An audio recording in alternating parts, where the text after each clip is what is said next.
Please. Has the Secretary General presented his Ukraine peace plan to you? Are you prepared to be chairman of the board of peace? Oh, there is no Secretary General peace plan.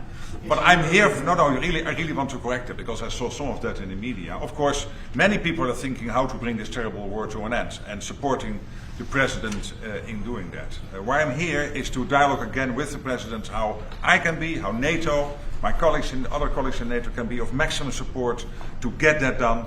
But there is no peace plan on the table. If there is a peace plan, it is what the President said last Friday and Sunday, which is stop where you are. Stop the fighting. This is about NATO. We're a very proud member of NATO. We have a great relationship with the countries of NATO. I think made much better by our visit a few months ago when they agreed to 5% instead of 2% of GDP. That was a big concession. I think that was a concession that 2 years ago nobody would have said, even a year ago. Even 9 months ago, before you were elected. Yeah, they would have said that's not possible. Absolutely.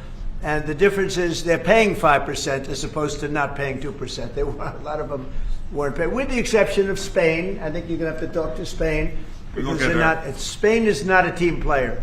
So other than Spain, everybody's 100%.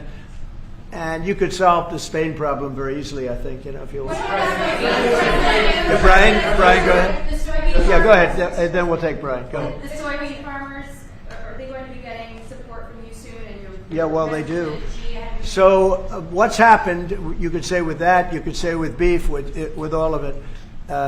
The beef, the ranchers, let's say, who have done a great job, have lost their shirts for many, many years. They've really been decimated. And I helped them a lot. I put tariffs on things coming in to the country, including beef. And that gave them a chance to finally have a decent industry. We are going to be talking to them. They're great people, but they've been hurt for 25, 30 years. They've been losing because other countries have taken advantage of them. And by putting tariffs on, they've been able to make a few dollars. They've been able to have an industry. But I also want to keep the beef prices low. So I'll be talking with the ranchers, and I'll be speaking with a lot of different people, including Scott and Howard, and we'll do something. Because prices are way down in our country. Energy is way down. I think you're going to see $2 gasoline very soon. I see that it's $2.50 in a lot of places, $2.50. We were heading to $5, $6, and $7. If Biden didn't go back to my policy toward the end, you would have seen. But he didn't go back to the full policy. And he missed the most important thing. So we were up to, we were way up. I think you're going to see $2 gasoline. We couldn't even break that number. That's a big difference. The only cost that's really up is beef. And the fake news only wants to talk about beef. And what I did is I made it possible for those people to survive. They're incredible people. But they were being decimated by other countries. And I didn't want that to happen. So prices are way down, groceries are down, everything's down, energy's way down. Even interest rates with a bad chairman of the Fed, he's terrible, he's a fool. But even interest rates are down. So our country has never done better. We're going to take in, I think, $21 trillion this year. No country has ever taken in more than 3. And we're going to take in $21 trillion of investments because of the tariffs. If we didn't have tariffs, we would be a mess. We would be a national security problem, and we've done a job. So I'm very happy about that. We're going to do something very quickly and easily on beef to get it down. The ranchers understand that. They're so happy for what I've done. I saved them. I don't think you'd have any beef in this country if I didn't do that. So we're very proud of that. Yeah, Brian. Yes, sir. Yesterday in Los Angeles, immigration officials were attacked by some protesters. Yeah, sure. Attempt to arrest an illegal alien. Gavin Newsom, other Democrats have used very aggressive language in terms of how to address ICE agents out in the field. Is there any responsibility that we can place on Gavin Newsom and other elected officials for using such aggressive language? Well, Gavin has to be careful. Remember that when I first came in, they had a terrible riot in Los Angeles. They had the fires, which shouldn't have happened. They didn't have the water for the fires. They should have had the water coming in from the Pacific Northwest.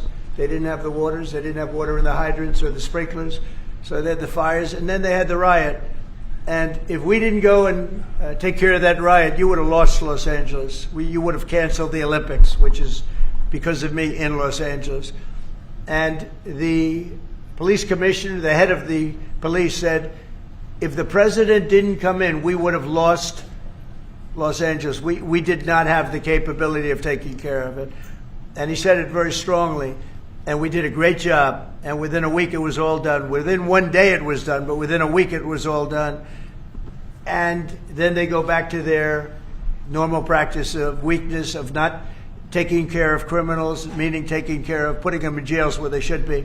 Washington, D.C., and you all are the best people for that, because Washington, D.C. is now one of the safest cities. It was one of the most dangerous cities in the country. Now Washington, D.C., believe it or not, I'm embarrassed to say it in front of you, but Washington, D.C. went from one of the worst, most dangerous cities to you can walk down the street, you can send your child to meet you at a location. Your child is going to be fine.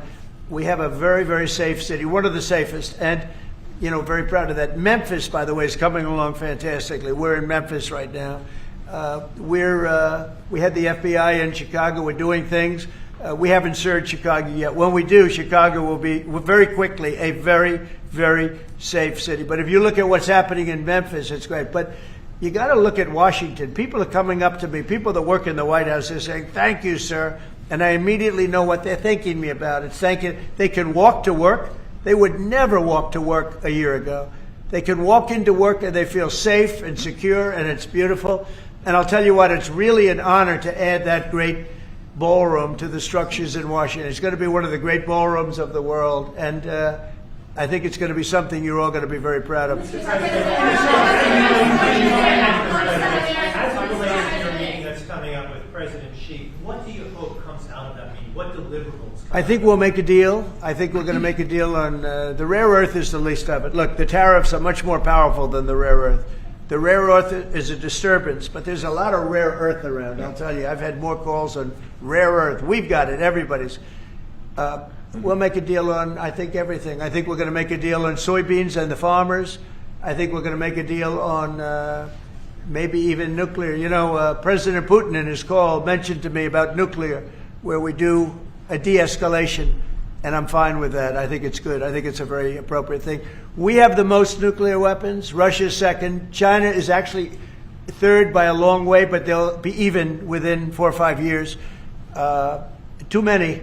And we are talking about de-escalation. That's already being talked about. And I think we'll probably add China into the mix. Mr. President, can you convince President Xi to stop purchasing all of that Russian oil that's funding this war against Ukraine? Well, I think I'll be talking to him about it. I think it's a little bit of a different talk. India, as you know, has told me they are stop. It's a process. You can't just stop it. But by the end of the year, they'll be down to almost nothing. That's a big thing. That was almost 40% of the oil. India, they've been great. Spoke to Prime Minister Modi yesterday. They've been absolutely great. China's a little bit different. They're a little bit different relationship they have with Russia. It was never good, but because of Biden and Obama, they got forced together. They should never have been forced together, but they're a little bit forced. But they're by nature, they can't be friendly. They can't be friendly. By nature, I hope they are friendly, frankly, but they can't be. You should not have forced Russia and China together. And Biden did that, and Obama did that. They forced them together because of energy, because of oil. And so they are closer than they would normally be. I think I'll probably be talking about it. What I'll really be talking to him about is how do we end the war with Russia and Ukraine, whether it's through oil or energy or anything else. And I think he's going to be very receptive. He would now like to. I'm not sure that he did at the beginning. He would now like to see that war end. Do you think Xi plays an important role, Mr. President? Do you think Xi plays an important role in terms of inserting himself and convincing Putin, who he speaks to regularly, to stop the war? Yeah, I do. I think he can have a big influence on Putin. I think he can have a big influence on a lot of people. Look, he's a respected man. He's a very strong leader of a very big country. I think he can have a big influence. And we will certainly be talking about Russia, Ukraine.